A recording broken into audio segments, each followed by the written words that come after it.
All right, welcome back to KNL Sports Huddle. I'm Cage Kiplinger, joined as always by my co-host Logan Hubert. We're back for another episode. We got our Week 4 NFL picks. We had how did you do last week, Logan? Not good. Not good. Another soul crushing week. Went 6-10. I now have a losing record, 23-25.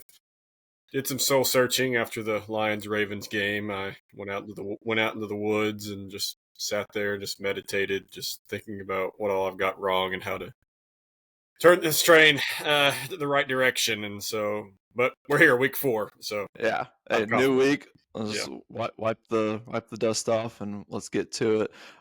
Definitely with the Eagles game, that definitely saved my butt. They were getting me Yeah. to a winning record, an all-time cover by the Eagles. Yeah, all-time cover. And then there was a couple games that that not as egregious as that one, but there were some that looked like they were going the one way, but then in the very end, just no. And we got some pretty big lines coming into this week 4, especially that Bills game. So if you're listening on YouTube, definitely hit that like button, subscribe to the channel. If you're listening on Spotify, give us a follow, rating, and review. We appreciate any help we can get on this channel here. So NFL Week 4 picks. We got some college football. It's a loaded college football Saturday.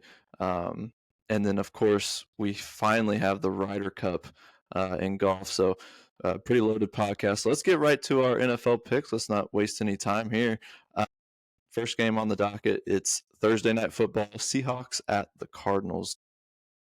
So this one should be pretty interesting. It's another division game, so it should be a lot of fun. The Cardinals are favored by 1.5 the last time I saw. If that's still the way the line's looking, that I looked at earlier in the day. I'm going with Seahawks here at plus 1.5. This line is a little sketchy to me. I was wondering why the Seahawks weren't favored in this matchup. A lot of injuries to Arizona right now. Don't really trust Kyler, but not that you can really trust Sam Darnold either. But I really do like the Seahawks defense and what it's been able to do. The Seahawks have dominated the Cardinals over the last few years, going 7-0 straight up, 6-1 against the spread since the calendar turned to 2022. In terms of Kyler Murray, he is 2-8 straight up and 3-7 against the spread in his career against Seattle, with his last straight up win coming all the way back in 2020. So, I just feel like it's a good spot for Seattle in this situation. I know it's a short week, but it's a short week for both of these guys. Yeah, I'm with you. Seahawks plus 1.5. I think that James Conner being out for the season is really going to hurt them, especially this week. We're a short week to prepare without him. Their replacements aren't super viable, I would say, at the moment. I think both of these defenses are really good. Like, I think the Cardinals defense has been very good. I know, granted, they haven't played the best offenses these 3 weeks, but they haven't made any of these offenses look any good, so that's what good defenses are supposed to do. So I could picture this being a low-scoring game Thursday night, but yeah, I just think the Seahawks are the healthier team at the moment. They have less key injuries, and I think it was a gut-wrenching loss for Arizona last week. I think it'll be a tough pill to swallow on a short week. So I agree with you. Seahawks plus 1.5. One trend that would work against us, it's one that takes into account 3 different teams. The Seahawks, Vikings, and Panthers all won by 30 points or more last week. In a team's first 7 games of the regular season, teams are 36, 57, and 3 against the spread the game after winning by that much or more since 2003. So it's 39% against the spread, but it's not the worst thing in the world. Yeah, but most of those other teams weren't college level like the Saints, so I don't know if that statistic Right. works very well. Okay, moving on to our first Sunday game at 1 o'clock. We are looking at the Vikings and the Steelers. Actually, this is not the 1 o'clock game. This is the Europe. What country is this? They're going to Dublin, Ireland. It's in Ireland. Okay, so yeah, and it's an interesting matchup. Vikings Steelers. I think Steelers are designated as the home team. Really doesn't matter, but Vikings are 2.5 point favorites. Last I checked, this is actually their first of two international games. I believe they have the Browns next week. And I am going to take the Vikings at -2.5. I just think this Vikings defense is too good right now against a Pittsburgh offense that's been meh with Aaron Rodgers at the helm these first few weeks. And I also still don't trust the Steelers' defense. Granted, they played better, but still wasn't great. Mostly New England just couldn't get out of their own way last week because New England was still able to drive down the field a lot. They just kept turning it over in the red zone. But better, but not where Steelers' defense should be at this point. And as long as it's under a 3, I feel pretty confident in the Vikings at 2.5. Yeah, before the week 3 action got underway, I looked at this line and it was -2.5 in favor of Pittsburgh, and this line completely flipped, given what happened on Sunday. So with the Steelers, the run game has been non-existent. Pittsburgh is averaging 2.82 yards per carry, the second worst mark in the NFL, ahead of just the Bengals. For the 5th time under Mike Tomlin, the Steelers have fewer than 200 yards through 3 games, and the 3rd time since 2019. Look, the Vikings have a great defense. I know the Steelers haven't had a great start to their season, but I got to take the Steelers here. It's a good spot with Tomlin as an underdog. So at +2.5, I will go Pittsburgh here. I didn't get any of that. So. Okay, next we have this actually is our first day 1 o'clock game. This is the Falcons taking on the Commanders at home. Commanders are 2.5-point favorite. I believe Jaden Daniels is still projected to be out. I think it's still kind of up in the air.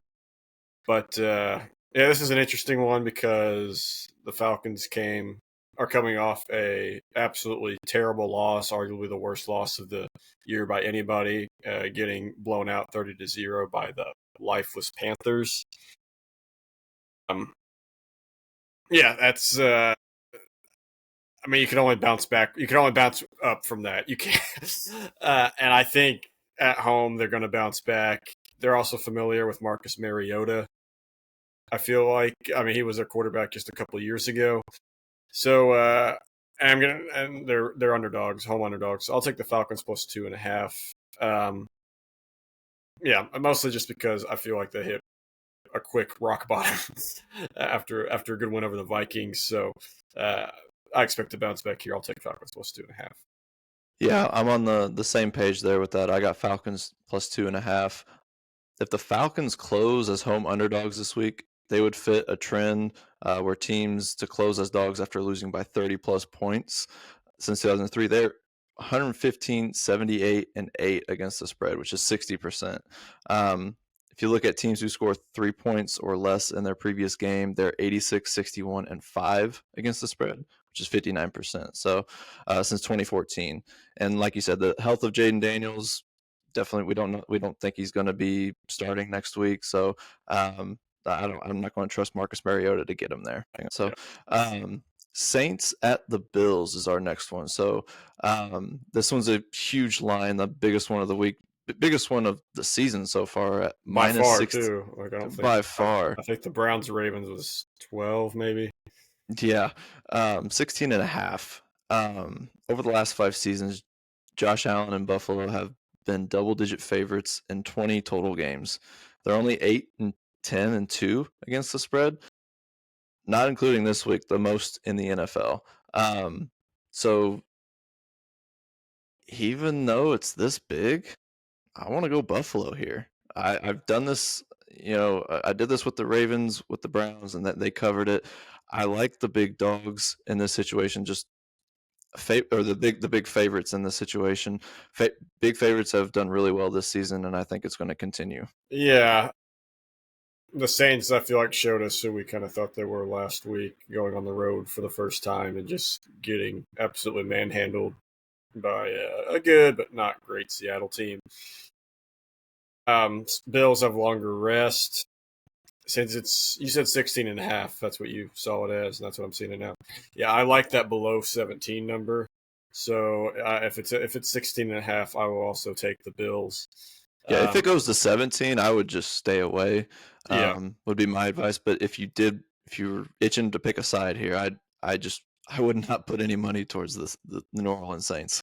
No, this is yeah, and like this is like for college games too. Like when you see a super big spread, you just a sane person wouldn't touch it just because there's too many extra factors that go in. No Like one wants to pick Akron over Ohio State in that situation, right? yeah, that and then but you don't really want to pick Ohio State's minus 42.5 because when will they take their starters out? How much will they care after they get a lead? Will they come out? Will they not even care at the beginning of the game and then realize, oh wait, we should probably wake up and then blow them out? It's just so many factors. So yeah, but 16.5 I like because it's beneath 2 touchdowns and a field goal, and I feel good about the Bills. A fun note on this one. This is New Orleans' biggest underdog spot in any game since November of 1975. Want to guess the matchup that day? Quarterback matchup? Oh, Archie Manning? Yep, and they were playing the Vikings. Fran Tarkenton? Yeah. Okay.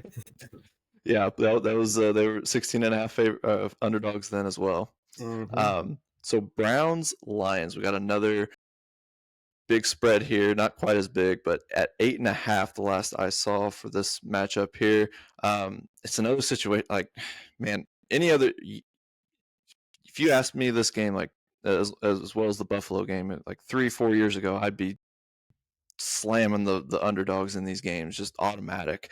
Now, it's just different nowadays. The favorites are really taking over, and after Monday Night Football, the Lions are now covering 70% of their regular season games since 2021 at 49-21-1 ATS. At home, indoors, on that track. If it's not at home in Cleveland and outside, I cannot put money towards the Cleveland Browns. So yeah, Cleveland got a huge win that no one really saw coming against Green Bay at home, and that was all pretty much all of a result of their defense. And I mean, if you look at the numbers, their defense has been one of the best in the league. That 41 points against the Ravens kind of doesn't really tell the whole story because they held Lamar and Derrick Henry in check yardage wise. It's just their offense is so inept right now. And, yeah, if this game was at Cleveland, I could smell another upset. Like even 2 weeks in a row, I could see that happening because I feel like their defense is good enough to make a game as ugly as possible, especially since Jared Goff isn't really the greatest quarterback when it comes to facing elite defenses. Like he's not really. But I feel like at Ford Field, I think the Browns D they'll still make some plays, but they're not going to play as good as it did last week against the Packers. And after what we saw the Lions defensive line or defensive front do to the Ravens Monday night, if you add that to the Browns offense that's been pretty bad so far this year, I smell a Lions cover here, even if it's 8.5. And that's just kind of what the Lions have. That's what they did last year. They just destroyed bad teams too. And I view the Browns, because of their offense, I view them as a pretty bad team. Okay, going to another cross-conference matchup. We have the Panthers at the Patriots. Patriots are 5.5-point favorites. Carolina, like we mentioned earlier, coming off a absolute down, so there's really no he's back, or even though I don't know if you could ever claim he was there. But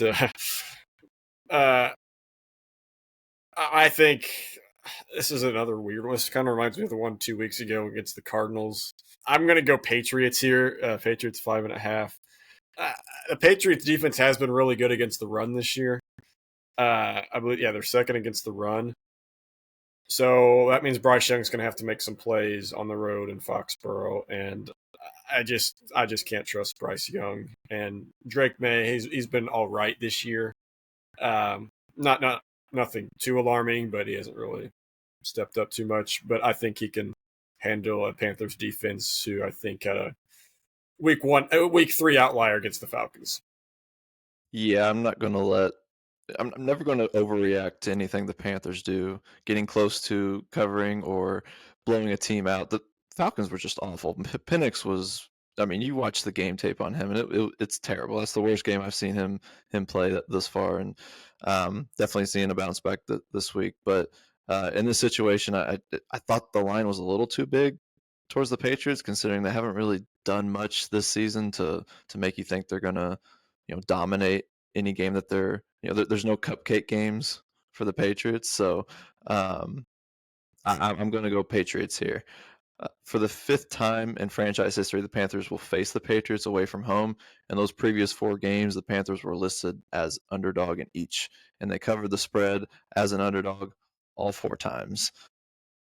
But in this situation, I'm going with Mike Vrabel, who does well against bad teams. So I'm definitely taking Patriots minus 5.5.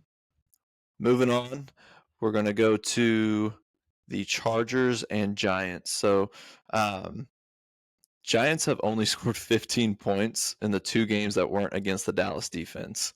So that one game that they played against the Dallas Cowboys, I'm not really going to count in terms of their offensive production.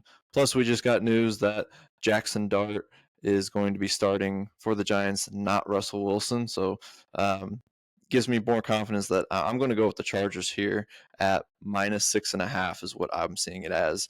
Jim Harbaugh is just really good against bad teams. He is 14-6-2 against the spread in September, going 500 against the spread or better in each of his seasons as an NFL coach. So yeah, my pick here is going to be the Chargers. I saw it at 6.5. I know it's kind of been climbing here recently, but I'm still taking it at 6.5. I mean, the Chargers are 7-2-1 against the spread in their last 10 games, and Dart will get the start. I was not a huge fan. I said maybe wait till he plays the Saints, just fair competition. But after Russell Wilson's horrible play on Sunday night against the Chiefs, yeah, you had the coaching staff had nothing. There's nothing else they could do other than start Dart. But I think the Chargers defense will make life tough on Jackson Dart here. I think they're going to maybe implement what the Chiefs did and just kind of double team neighbors and just have whatever other weapons they have, make them make him beat us with those weapons. And with the Giants, I just don't see that happening. Definitely more intriguing game now that Dart's playing. I normally wouldn't really care too much about this one, but with a rookie quarterback making his first start, hey. And another stat is I read this after week 3. So when an undefeated team plays a defeated team, 72% win rate for the or cover rate against the for the winning undefeated teams. So that was also a statistic that favors the Chargers. Okay, moving on, we have arguably the game of the week. 2 undefeated teams, the Eagles going to the Buccaneers. I feel like this game has happened so many times here recently. I feel like every single game's been at Tampa. It's kind of been weird. But I saw this at 3.5. And I don't. Eagles favor 3.5. By the way, I don't like this game. I don't know what to do with this game because, frankly, they're both 3-0. Tampa could easily be 0-3 right now. The Eagles could too, but more so Tampa because they beat the Falcons week 1. Week 2, I know, and then week 3 they just beat the Jets. Texans. So yeah, 2 winless teams and a Falcons team who just lost 30-0 to the Panthers, and they had to eke it out. Like it came down to the final couple plays for all 3 of those games. Maybe they're the Kansas City Chiefs of this year, so I mean, maybe they just play to their competition level, but. And the Eagles are similar, although their competition's been better, I would say, with the Chiefs, the Rams, and the Week 1 Cowboys. I'm just going to go Buccaneers plus 3.5, mostly because of the hook. Todd Bowles 4-1 in his past 5 against Sirianni.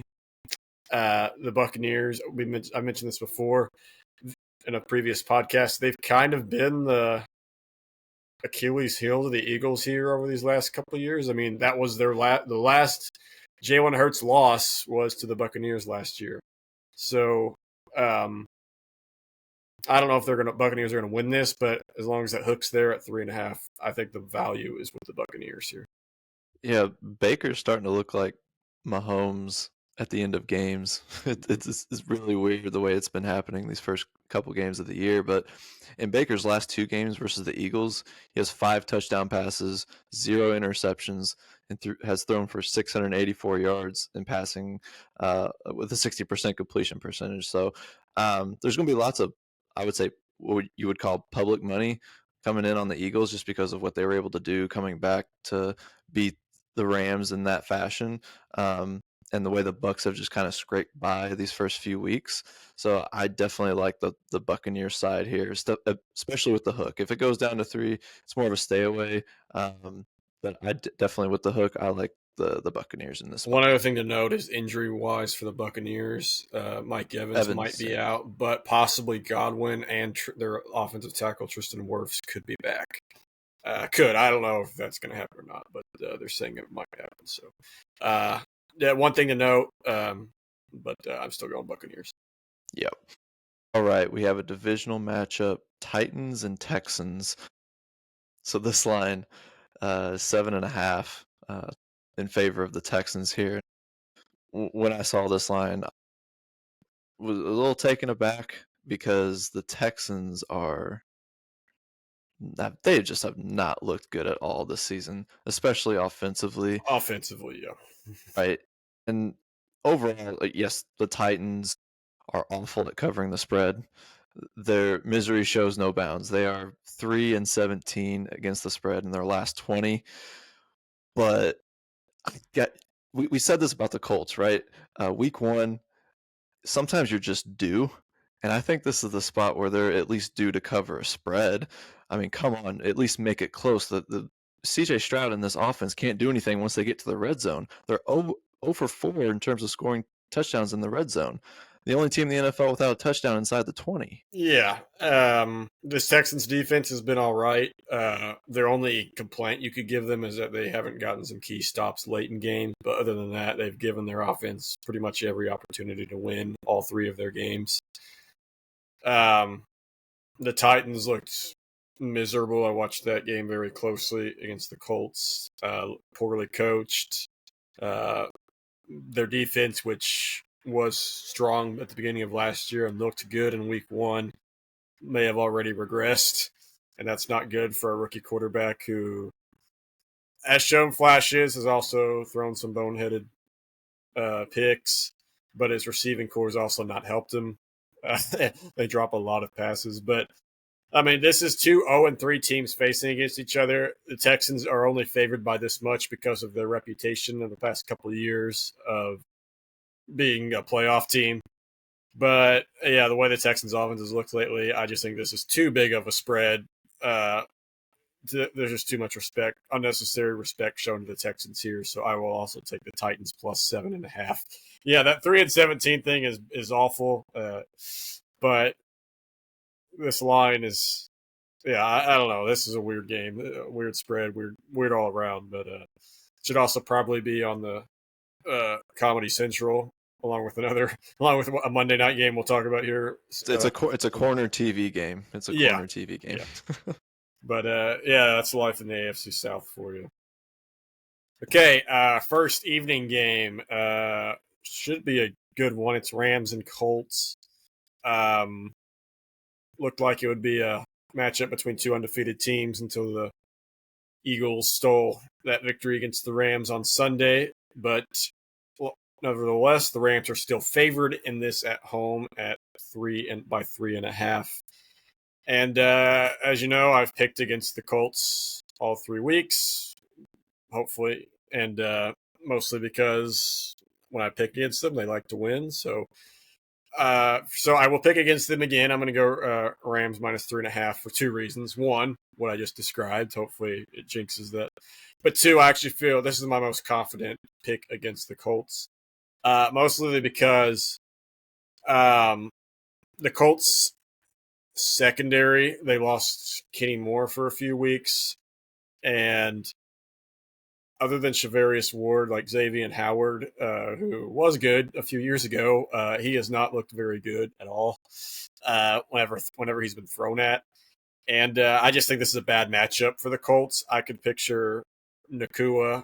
I could picture Puka Nakua just having a historic game here, just because the Colts secondary is so depleted at the moment.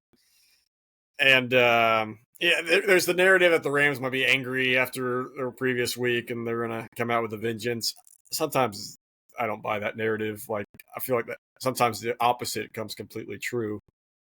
But to me, I'm just looking at the straight up matchup. And I think the Rams' passing attack is going to be a problem for the Colts defense, especially because their pass rush has also not been very good this year. And also the Rams' run defense has been pretty good too. Jonathan Taylor's been statistically the best running back in the league so far this year, but the Rams do have a really strong run defense. It's their pass defense that's kind of been porous at times. So if the Colts do have a chance, it's going to have to be a Daniel Jones-led performance, which it could happen, but I just have confidence in the Rams to cover this 3.5 point spread. So, do you know when the Indiana Jones movies started to be shitty? It was after those first three. And once you got to Kingdom of the Crystal Skull, that was not quite the same as what you had in those first three movies. And I told you last week that there's always a time to jump off of a hot team. I didn't do it last week with the Colts because I still trusted that they could continue their luck that they've been going on. This week I'm going to fade them. This is the week to fade the Colts. I am with you here on this one. I like the Rams pass rush. It's been top notch so far. They're tied for the league lead in sacks with 12 with the Broncos. They're getting those sacks with just the 18th highest pressure rate in the league. So I think it's a great spot for them at home to kind of make up for what happened last week with the Eagles. So yeah, I'm going with the Los Angeles Rams at -3.5. Moving on to Jacksonville and the 49ers. Jacksonville, I saw that they were underdogs at 3.5, and I liked that. I like the hook. So I'm definitely going Jaguars in this spot. I've been riding the 49ers here with Mac Jones. I just think third game in with Mac Jones, I think at some point it's just not going to look as good as the first couple times.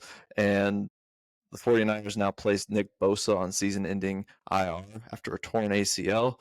The last time the Jaguars beat the 49ers outright, it was David Garrard defeating Alex Smith and the 49ers. That was a long time ago, but I like them to be able to at least cover the spread with the hook. Okay, I am taking Jacksonville +3.5 here.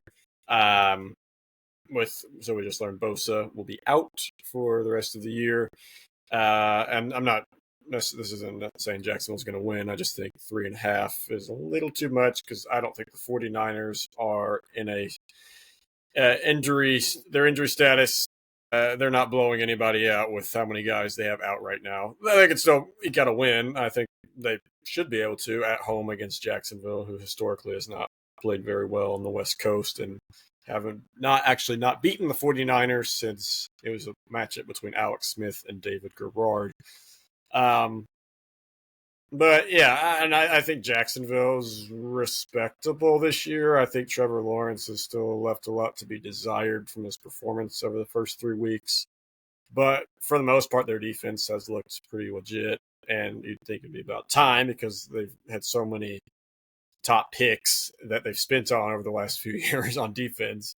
Trayvon Walker, one of the most least talked about first overall picks ever, is still a really good player in my opinion. And yeah, I think their defense is good. So I could picture this being a low scoring game, but I think the Jaguars will cover that 3.5. And then we are now going to at the start of the year, this has definitely been the game of the week, and it still might be. I honestly, the best part of the Ravens losing on Monday night made this a 1-2 versus a 1-2 matchup. So the loser goes to 1-3. That just adds Right. intrigue to this game. And I wrote stay away game here because I don't know what to expect. Because I mean, you can look at it. The Baltimore coming off a bad loss, they're going to come out with guns ablazing. But then there's the Chiefs, and there's the narrative of that second half against the Giants. They finally started to figure things out, and you saw people using that narrative. And it's possible. I mean, the Chiefs. This is only the Chiefs' second home game of the year. They played Philadelphia pretty well. If Kelsey didn't have that horrible drop, you could have argued they could have beat Philadelphia at Arrowhead. So I don't feel confident in this. I'm going Chiefs plus 2.5. To me, the thing is, the question is who's going to improve more, the Chiefs offense or the Ravens defense after a week? Chiefs offense found a little bit of life, like I said, in the second half. Ravens defense was porous against the Lions. They allowed Montgomery and Gibbs to run all over them, and their secondary was kind of leaky too. They also did not look very good week one either against the Bills. Now, granted, the Chiefs offense is a little worse than the Lions and Bills at the moment, but they've shown a history, especially with Andy Reid at the helm, to figure things out. So I'm gonna go. If you're getting points to the Chiefs at home, I'll take that. But I wouldn't bet this game if I didn't have to. Just watch the game, right? Yeah. It's not going to be. It's one you can just sit back and watch and not have to worry about it if you don't want to bet it. I still think the Chiefs' offense still looks bad. They have a lot of injuries still on that side of the ball. And like you said, the crazy thing is one of these teams are going to be 1-3 after this week, and that's just crazy to think about. But I don't think the Mahomes-Reid home dog. He's fumbled 3 straight games. I don't think that's going to happen a fourth time, and I think he's going to be able to do some good things against the Chiefs. I just I think the Ravens roster is better, and the Chiefs did that against the Giants, and I don't trust that was an exemplary product that they put together against a really bad team. Yeah, the Chiefs defense has started to look better after that horrible week one performance, though. And there's this. It's possible that the Lions' defensive front's really just average, and the Ravens' offensive line might actually have issues. I mean, I'm gonna guess the Lions just are really good up front with Hutchinson and stuff, but I mean, when a guy like Lamar gets sacked 7 times, I mean, I think it's more than just an elite pass rush. I think there might be some actual line issues. So, and Chris Jones and Karl Loftus and guys like that should be able to get back there. So, yeah, so many factors here. It's just one I would stay away from, but I have to bet it. Okay, our last evening game, we have the Bears and the Raiders. Are you seeing Raiders 1.5 points? That's what I've been seeing for since the week 3 action got over with. Okay, I like the Raiders here. What the Bears did on offense last week, it should make you feel good, but that was more of just them playing the worst defense I've ever seen in my life. Take any performance against that Dallas defense throughout the rest of this season and take it with a grain of salt. And what the Chiefs made Russell Wilson look like on Sunday night, that just made it look so much worse for the Cowboys defense. They allowed him to throw 470 yards. So, now Raiders have not looked very good this year since their week 1 win against the Patriots. I remember last week wasn't a really feel-good bet. When I did the Raiders Commanders, but I picked the Commanders, and that game kind of went way different. I thought it would. I thought it'd be a close game, but now the Commanders were pretty much in control of that because the Raiders were bad. But I think with Pete Carroll as their coach, I think at home against a team that's not. I mean, I think their offense will be okay. They'll be fine against the Raiders defense, but they're not going to be elite like they were against the Cowboys. And the Bears defense is still kind of injured in the secondary. So I trust the Raiders at home more than the Bears at the moment, so I'm going to go Raiders -1. Yeah, I'm in agreement here. I'm not going to take a great Bears performance, and it's kind of just how I feel about all these bad teams that have a good week.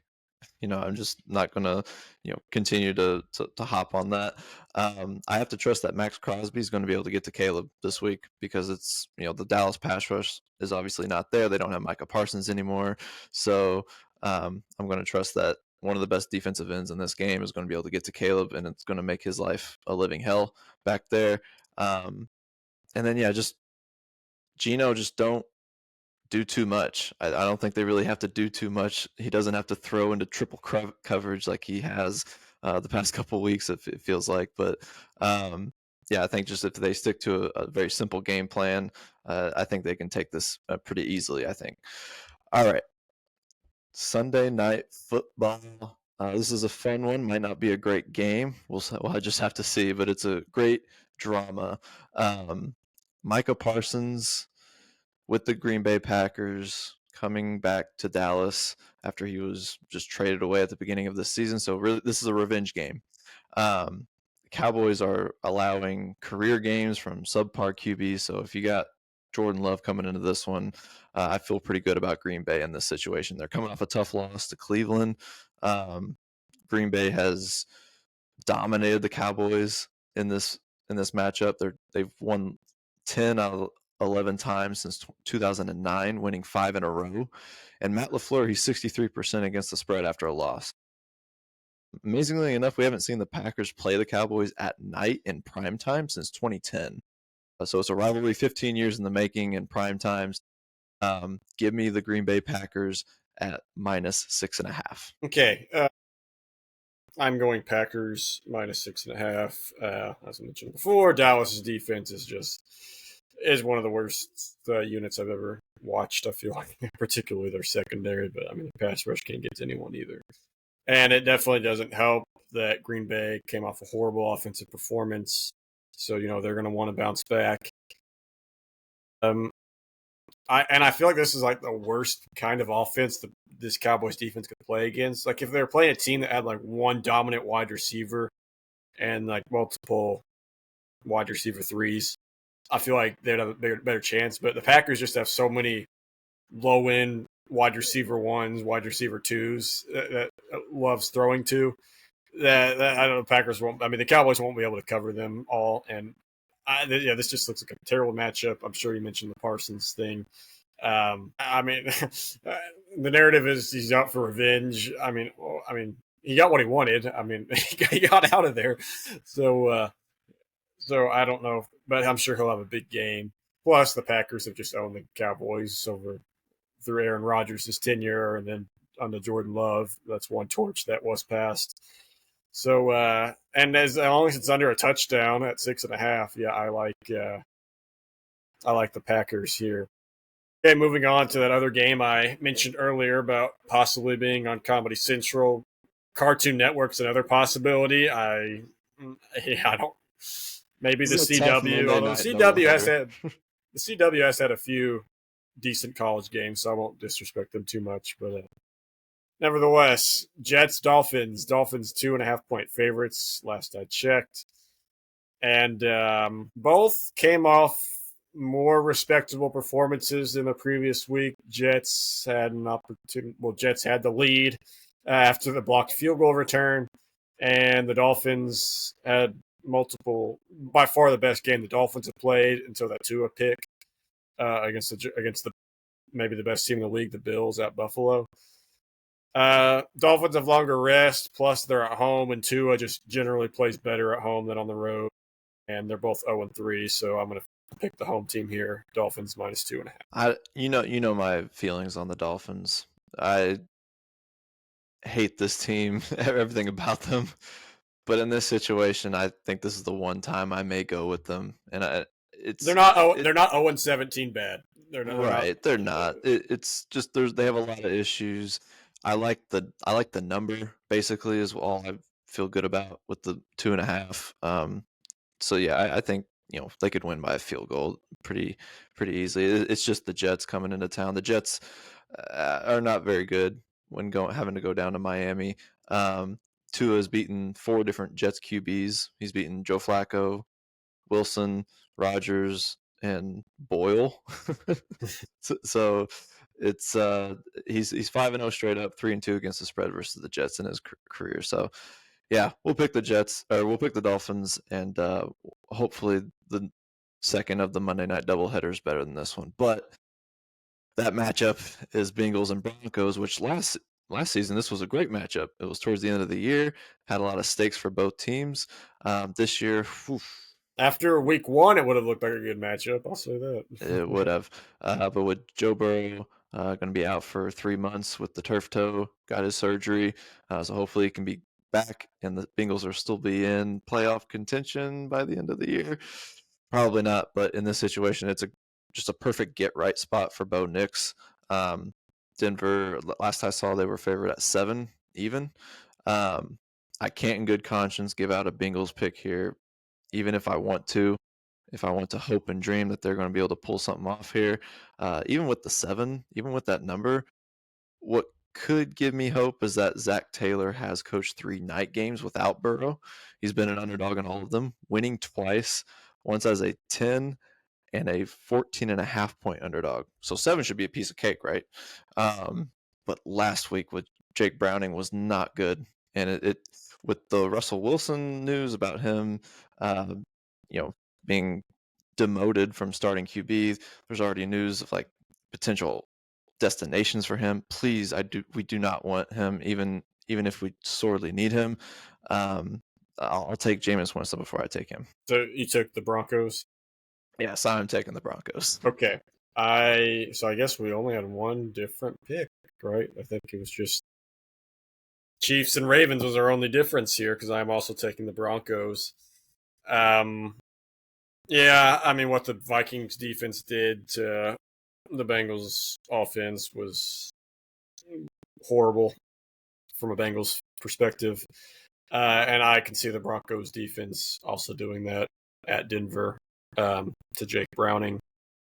And yeah, I think Denver's just a much better team at the moment. You could argue the Broncos should be 3-0 right now. If they wouldn't have, all they had to do was not touch the long snapper in week 2. And week 3, against the Chargers, they had multiple opportunities late in that fourth quarter, and Herbert made an incredible throw to tie it. I will say that. But yeah, like you said, I think this is a get right game for Bo Nix, who hasn't looked as great as it did at the end of last year against the Bengals defense that is also pretty suspect, but not as bad as the Cowboys. I will say that. I would have rated the Bengals or Panthers defense as the worst in the league at the beginning of the year, but I think that goes to the Cowboys now. But yeah, at 7, I like the Broncos here. I hope one of these 2 games is good. I would imagine the Jets-Dolphins game should be close. But it's not going to be fun to watch on the eyes. I will say that. Hopefully it's a bounce back week. I actually like this week more than the previous 2 weeks. Yeah, pick wise. I agree. I finished up 9-7, so I've just been able to keep level right there at 60%. Keeping myself at for my overall record. Yeah, and we'll either we're going to live or die together this week, because like I said, oh yeah, the Chiefs Ravens are our only difference.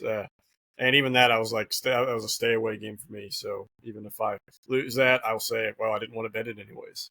Yeah, I think just that one and the Dublin game, I think we're different on. So, you picked the Steelers, that one? I did. Yeah. Oh, I didn't. Okay.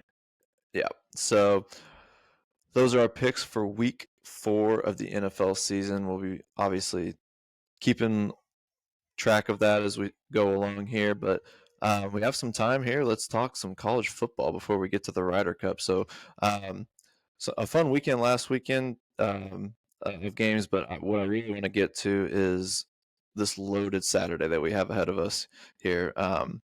Just looking at like the prime time slots for each major network, we've got USC at Illinois for a big noon Saturday on Fox. We've got Ohio State at Washington for the Big Ten on CBS. Oregon at Penn State is probably the biggest one, which is the Big Ten Saturday night. 2 top 10 ranked teams going head to head there in Happy Valley, and then Alabama at Georgia for ABC's Saturday Night Football. It was probably the best game last season between these two squads, and it's always it's always pure cinema when we get these two teams together. So, but not only those, we get LSU at Ole Miss and Auburn at Texas A&M. So some more really good SEC play. Those are some of the big games that I'm looking at, and really, as an Ohio State fan, only a little worried, but enough worried because Washington has on this home win streak that's it's sitting at like 25, maybe 26 games. It's an incredible home win streak that goes back a couple of years now. So it will be a raucous environment there. But this Oregon Penn State game is the prime time spot here. So for me this week, wish I could watch some of these games. I got an obligation on Saturday. Yep. But yeah, I'll go through them real quick. So USC, Illinois, USC, I feel like it's kind of been. Yeah, I mean USC's historically been a college football giant, but they've kind of just flown under the radar here. And look at them, and they're undefeated, and they're 21st. Going against an Illinois team who, let's just say, did not have a great weekend. I don't know how they were ranked 9th, and I don't know I don't know where this narrative of they've had a good defense came from. I watched them play 1-11 Purdue last year at Illinois, and the final score of that game was 49-50. And they had multiple games against, I think, like Rutgers and Northwestern where they put up lots of points. So I don't know where that narrative came from. And that was kind of what I mean. They were good last year, but number 9, I mean, ready to rank number 9. That was just generous. And Indiana just made them look like a JV team. It was incredible. So that's an intriguing one. I also say I think Indiana Iowa is actually might be more intriguing than Illinois Indiana because to me, we know under Cignetti that Indiana can beat pretty much anyone at home if they want to. They've turned Memorial Stadium into an absolute juggernaut of a home field advantage. They have not shown they can beat anyone good on the road at all. Last year, they only played 4 road games in the regular season, 5 if you count the playoff. They obviously lost to Ohio State, Notre Dame, badly. The other 3 games were against Northwestern at that soccer stadium. That was like 80% IU fans. Yeah. Really cool venue, though. Yeah. UCLA, yeah, like that's a Big Ten environment. And at Michigan State, and I remember that game, and like by that point, Michigan State had kind of packed in their season, and that stadium was about 50% IU fans. So, and I think this is a big test. Like this is exactly what Indiana needs. They need to play an opponent, a good, not great Big Ten opponent in Iowa on the road, get in there and get the win, and then I feel like that fully establishes them as. And not only can we like be a fringe playoff team, we can actually contend to win the Big Ten at our best. So I think that game's just as intriguing as these other ones. Ohio State, Washington obviously is intriguing because Ohio State's number 1, like you mentioned, and Washington's playing much better this year than they were last year after their everyone left after their national title runner-up team. Oregon, Penn State. This is classic. Can James Franklin win the big one? Right. They are 3. He gets a home night game. This was the whole issue last year that they couldn't get these night games, but he finally gets one. Yeah, I mean they're 3. I mean we don't do college football betting here, but I'll just say they are 3.5 point favorites. So I mean clearly Vegas views them as the better team here. Happy Valley at night against Oregon, who I don't think they're Ohio State level. Like there's not a history of Penn State, Ohio State where James Franklin crumbles under pressure. But I mean, they're still a damn good football team. They led to Mike Gundy's firing. You could argue that. I mean, right. From Oklahoma State. I mean, they just obliterated them a couple weeks ago. So yeah, to me, that's the game of the week. But there's 3 really fantastic SEC games as well. Alabama, Georgia. I'm honestly surprised Georgia's only a 2.5 point favorite at home. Well, Alabama's been playing a lot better since that first week against Florida State. Ty Simpson, their quarterback's been playing a lot better. At Georgia, True. and Georgia's beat just winning Tennessee and stole that one. So 2.5. I mean, I'm not saying Alabama could win this, but I feel like less than a field goal spread. I'm not sure about that one. LSU Ole Miss. Been some drama here with like Lane Kiffin's daughter allegedly is dating an LSU linebacker or something. So I mean that should increase the viewership by a lot, in my opinion. I mean that makes it really intriguing. Gives Lane Kiffin something to coach for, huh? Exactly. And Ole Miss is 1.5-point favorites there. Yeah, both of those games are super intriguing. Did you see the Brian Kelly rant? What was that over? It was when they beat Florida, and the first question they asked him was like, "What's wrong with your offense?" No, no, I didn't see it. What did he say? He was like, "That's the question you want to ask me? LSU just won a football game." It was a week full of rants between him and Dabo Swinney, so I thought it was pretty entertaining. We after this game probably should talk about Clemson. But Auburn, Texas A&M. Auburn's looking to bounce back after maybe getting hosed by the officials last week in Oklahoma. That was a couple of questionable calls went against them in that one. So we'll see if they can bounce back at College Station. Texas A&M is also pretty good. They're ranked number 9 and 6.5-point favorites. But yeah, big story is just the fall off of Clemson over the last couple of weeks. I remember I texted you, should LSU drop in the rankings because they barely beat Clemson? It's not a good win anymore. It's not a good win. I mean, will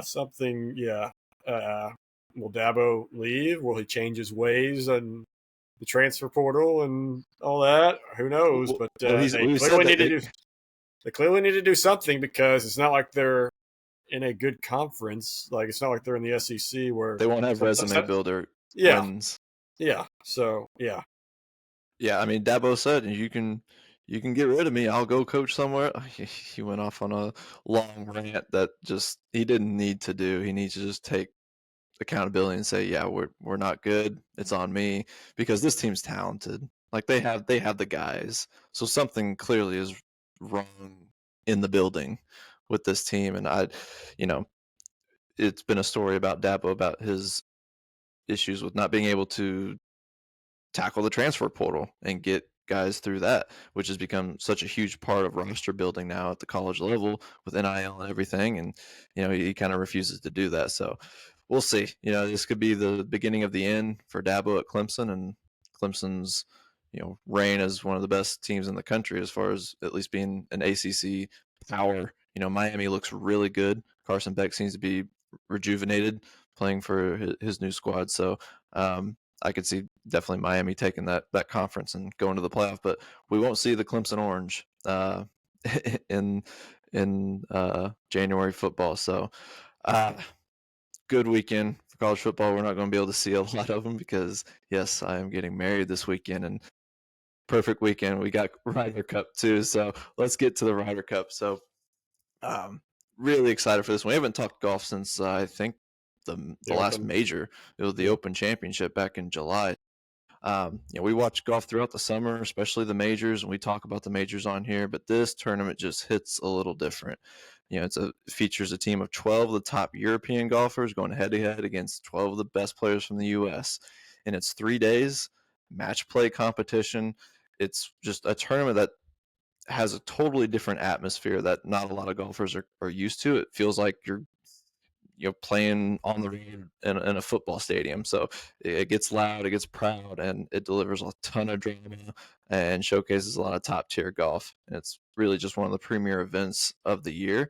And we don't get it every year. It's every other year. We interchanges with the President's Cup. So home course advantage is a real thing in this event, as players are not used to playing in these sorts of environments in this sport, as opposed to say a sport like football. So it definitely plays a factor when deciding who has the edge in these matchups, as the last few have gone to the home team, I guess you could say. And when it's been in Europe, Europe's won, and when it's been over here, we've won. So let's just get a little refresher on the squads that we got. Obviously, on the U.S. side, with Captain Keegan Bradley, our auto qualifiers were Scotty Scheffler, Xander Schauffele, J.J. Spawn, Russell Henley, Harris English, and Bryson DeChambeau.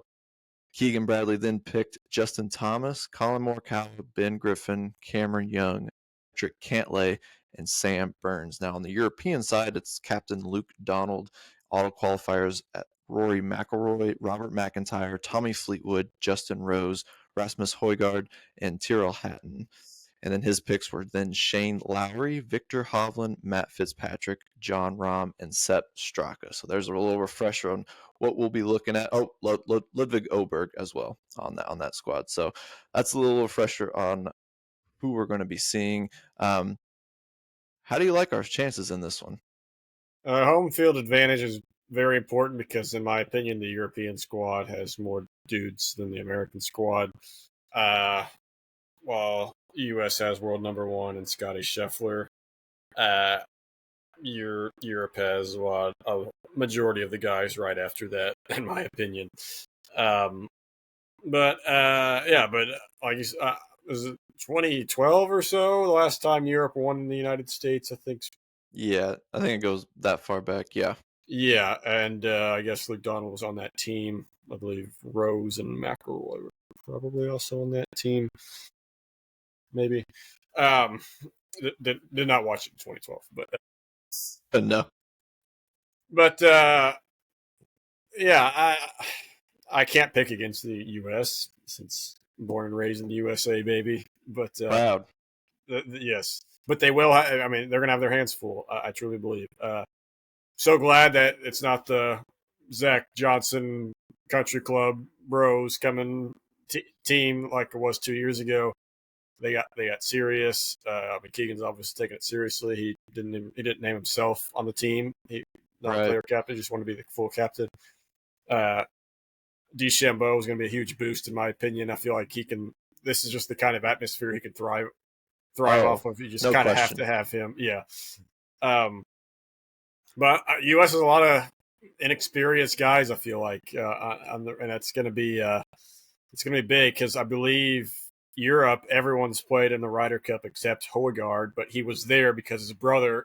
He's replacing his brother from 2 years ago, but I'm pretty sure Rasmus was there on the whole thing. So, yeah, it's going to be. They're going to need some guys to step up for sure. Yeah, it's for the European side. It's like the raucous environment, but like you said, a lot of those guys have done this before. On the U.S. side, you know, the pressure of having to play in front of the home crowds. Definitely going to be a lot of fun to watch. Just looking at the format for this, so the Ryder Cup, obviously, it's a match play competition. Played over a 3-day span. The first 2 days feature the players competing as pairs in 2 different formats, foursomes and four balls. Final day features 12 head-to-head singles matches. And the foursomes players alternate shots. The lowest score wins the hole. And now, the big thing with this is that the Ryder Cup, if this ends up in a tie, Europe retains the cup. So even if we make this close and it ends up being a tie, which it has been a tie in the last forever, every matchup here it's always been a blowout one way or another. So we have to get out to an early start with this, or it's going to be rough. One other note, well, what I really love Bethpage Black. That's on the one of the Tiger Woods PGA games on the Xbox way back in the day. Yeah. I love that course. There was one really difficult hole. I forget which one it was. Maybe 15. The green was just so tough. But yeah, and it's also kind of a famous course in the U.S. where it has that sign that says "Playing from the Blacks." Do not play from the Blacks unless you're a real experienced golfer. Yeah, which I think is kind of funny. But yeah, it's for those who don't know, Bethpage Black's on the Long Island, I believe. It's I don't know, as the crow flies, not very far from New York City, but driving time, I'm sure it's a long ways. But yeah, so yeah, it's in New York. I'm not sure what the forecast is for this upcoming weekend. I hope it's nice. You can check it out there. Yeah, I should have looked at it before. But yeah, it's kind of a shame that it's paired with such a great weekend of college football. It was kind of hoping last weekend would have been the perfect week of all the good games, and this one would have been the less fun games so we could watch more Ryder Cup action. But fortunately, there's just too much good stuff going on this weekend, both in sports and not in sports. Like I said, yeah. My co-host here is his wedding is this weekend. More planning, but he should have looked at the college football schedule. But I'll forgive him for it because I think it'll be a good time. I did check the forecast for your wedding. It's going to be really nice that day. So really looking forward to it. Yep. I'm struggling with the the Bethpage weather. My phone just froze up. Oh, okay. But yeah, weather could definitely play a factor. But Bethpage, it's a mecca for public golf, featuring 5 18-hole regulation golf courses, and including the world-renowned Bethpage Black. So, yeah, just looking back at the last few Ryder Cups, U.S. leads the all-time series, 27, 15, and 2. Obviously, Europe took it in 2023, U.S. in 21, Europe in 2018, U.S. in 2016. It kind of flip-flopped 2014 Europe, but Europe was on a 3 Ryder Cup stretch there between 2010 and 14 of taking it from us. It's a big year. The Ryder Cup does not offer prize money. So each of the 12 golfers on the U.S. team receives $500,000 for competing, just simply for competing.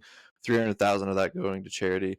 The European players are not compensated, so it's all pride. It's all pride. Yeah, pride for your continent, I guess. So yeah, I'm really excited for this. The last big golf feature of the year. Yeah, so absolutely. Definitely get to see some of it on Sunday. We'll try to mix it in with my NFL Red Zone whenever we get back home from the weddings. Yeah, when we get on next week, I'll be a married man, and can't wait to see you all then. We'll be back again with hopefully a recap of the Ryder Cup from what we could be able to see, and including those college football games and NFL Week 4. But that'll do it for us here at the KNL Sports Huddle. I'm Cage Kiplinger. That's Logan Hubert. We'll see you next week.